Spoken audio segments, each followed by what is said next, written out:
Bismillahirrahmanirrahim. Assalamualaikum warahmatullahi wabarakatuh. Salam maritim. Segala puji hanya milik Allah, Tuhan semesta alam. Salawat dan salam kepada yang mulia baginda Rasulullah Sallallahu Alaihi Wasallam. Semoga teladan kehidupan beliau menjadi praktek contoh kehidupan umat sampai akhir zaman.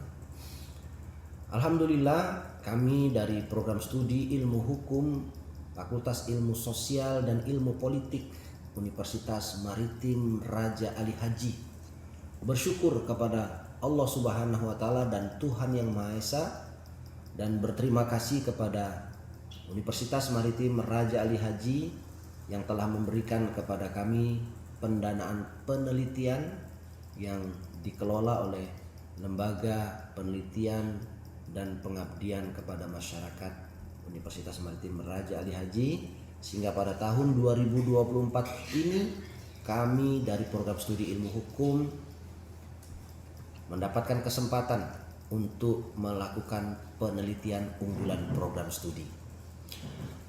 Adapun yang menjadi judul dalam penelitian kami tahun ini adalah penyelesaian permasalahan unilateral claim dan fitur maritim terhadap sovereign right Indonesia di Laut Natuna Utara melalui VAC Permanent Arbitration Court untuk memperkuat maritime fulcrum di Indonesia.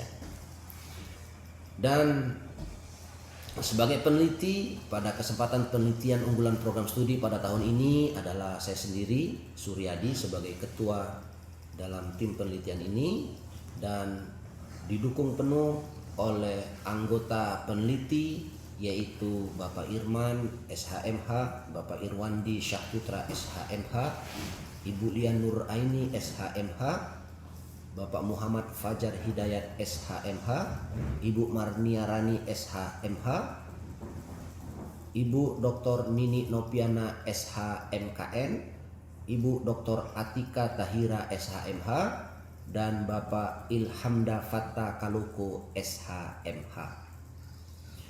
Untuk mendapatkan informasi yang utuh atas penelitian yang telah kami lakukan, maka selanjutnya kami akan mempresentasikan hasil penelitian kami ini yang akan disampaikan oleh Dr. Atika Tahira SHMH.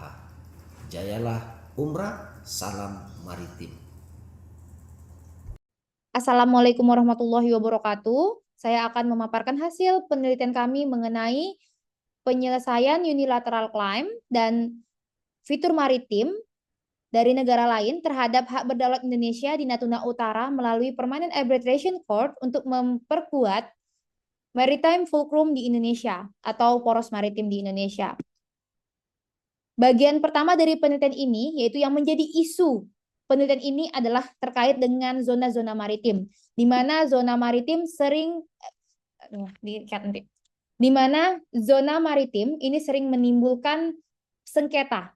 Namun dalam hal ini, kasus ini bukan merupakan sengketa overlapping wilayah antara Indonesia dengan negara manapun. Namun Indonesia mengalami unilateral claim atau klaim sepihak dari negara lain. Yang menjadi isu dalam penelitian ini yaitu mengenai zona maritim.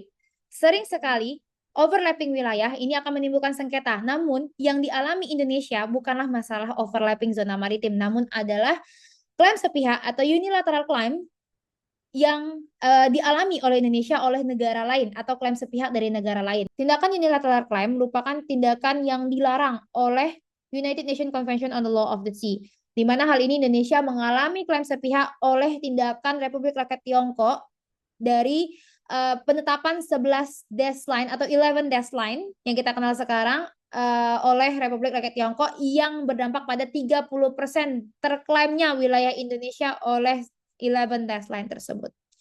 Dan hingga saat ini permasalahan ini belum terselesaikan karena klaim tersebut masih terjadi.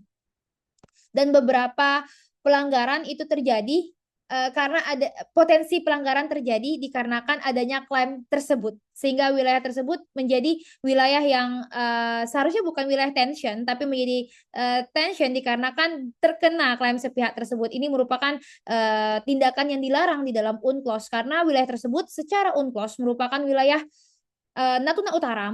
Sebagaimana menurut UNCLOS, wilayah Natuna Utara itu merupakan wilayah hak berdaulat Indonesia karena merupakan wilayah zona ekonomi eksklusif Indonesia yang sudah ditarik dari baseline dan merupakan wilayah hak berdaulat Indonesia. Dan seperti dilihat banyak terjadi pelanggaran-pelanggaran yang terjadi pada area tersebut.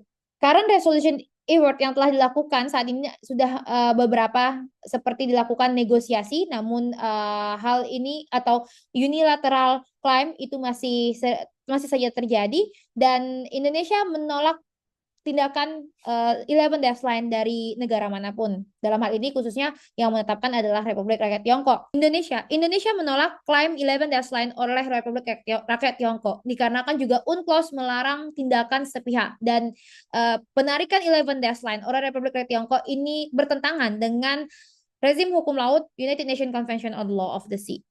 Metodologi yang kami gunakan untuk mendapatkan strategi terhadap penelitian ini yaitu menggunakan qualitative method dan research filosofi yang digunakan adalah interpretative research. Sehingga kita dapat menemukan strategi apa untuk menyelesaikan permasalahan tersebut. Dengan adanya klaim tersebut, ini menimbulkan tentunya gangguan terhadap wilayah kita sendiri sehingga berpotensi terhadap pelanggaran-pelanggaran yang terjadi sebagaimana data berikut ini. Strategi yang kami tawarkan di dalam penelitian ini adalah ada beberapa cara yang ditawarkan oleh United Nations Convention. Ada beberapa cara yang ditawarkan oleh United Nations Convention on the Law of the Sea atau kita singkat UNCLOS seperti ICJ, ITLOS. Namun strategi yang kami tawarkan adalah melalui PAC, Permanent Arbitration Court. Karena melalui Permanent Arbitration Court tidak perlu ada kesepakatan terlebih dahulu, baik di antara kedua negara yang sedang berkonflik, namun dapat dilakukan gugatan, baik dari negara itu sendiri.